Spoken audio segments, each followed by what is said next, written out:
We're here today to talk about focus stacking out in the landscape. And focus stacking is typically something I would do a lot with macro photography, less for landscapes. However, there's going to be times where it makes a good idea to do focus stacking in your landscape as well.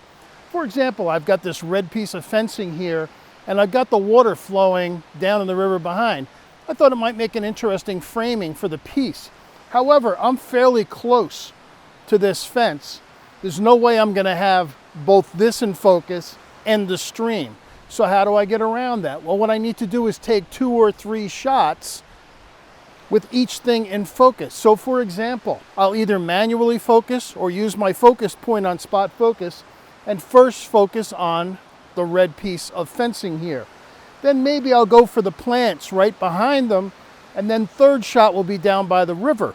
And what the software will allow me to do is to stitch those 3 together. And the softwares are pretty amazing because they will fix any changes that happen because of the focus point moving. Now, something else I could do over here, with this piece of red fence, if I wanted to get it kind of at an angle and have it in focus from right at the tip to right at the end, again, that would be something really difficult to do with a single shot if I'm that close to it. So again, focus stack, 1 at front, and then maybe 2 or 3 or even 4 shots moving back in focus on the railing to get the entire thing in focus. So let's go ahead and do it. So there we go, I've got my 3 shots. I usually like to take a picture of my fingers.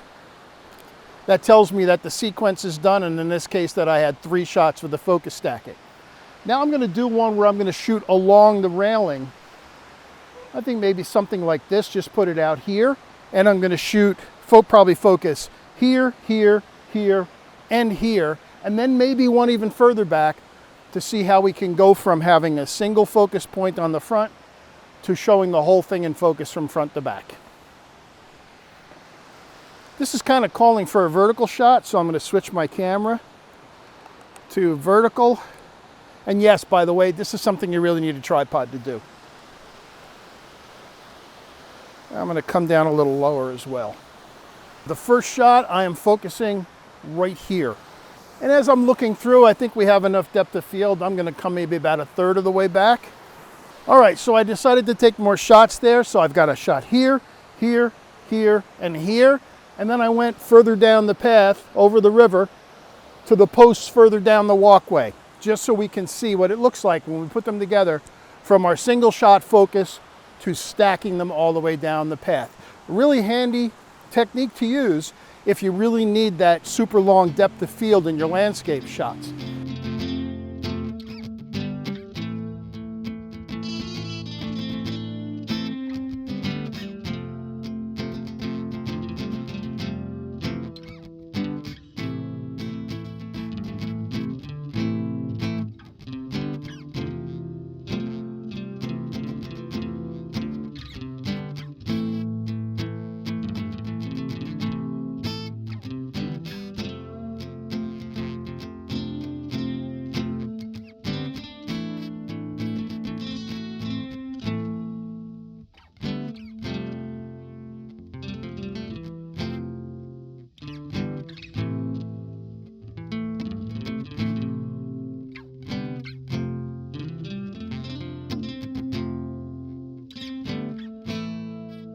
Now this was kind of a macro thing.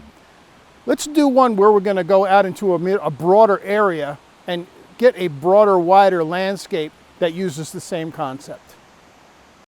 What happens if you want to use maybe a broader landscape? So I'm in this park and I've got this big tree here, and just for argument's sake, let's say I want that in focus in my shot. Yet I also want the middle ground and then the way distance in focus as well. Now, there's a little bit of wind blowing, so I need to have enough shutter speed to make sure the little plants will be in sharp focus. So I'm at 250th of a second, which brought my aperture down to about f8, f9, something like that. So because of that, I've got this tree that's maybe 4 feet away from my camera, which is right here, and then the distance. Probably no way for me to get that in a single shot, so let's make it easy. I'm going to do 3 shots here. I'm going to do one, and all I'm going to just do is move my focus point. Something like this, probably no reason to have to go to manual focus because the camera can handle this. I am, of course, on a tripod, but I will focus first on this tree. Then I'll focus about, 15, 20 feet out, and then I'll focus at the distant tree line to have my 3 shots to put together so that I have a focus stack for this shot that will have everything from real close with this tree all the way back to the distant tree line in focus.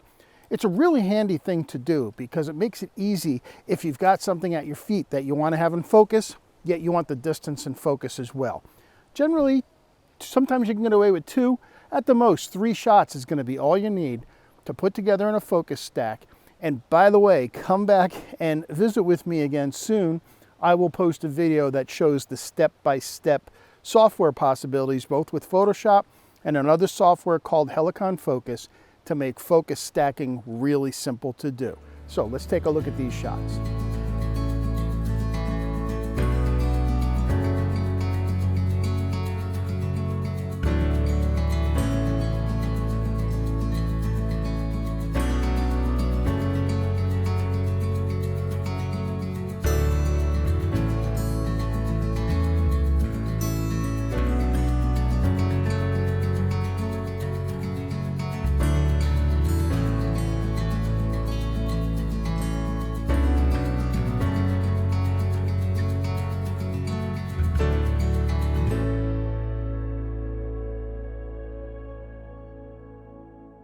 So that's a couple of uses and examples of photo stacking in landscape photography. Now I know you want to see how this is done. So subscribe below to my Photo Friday newsletter. In this Friday's edition, I will include a how-to video that shows how you can stitch together your focus stacks using both Photoshop and my personal favorite, Helicon Focus. Get yourself Photo Friday, and there's always cool stuff there waiting for you. Thanks for watching, and I'll see you online again soon. Have a great week. Bye-bye.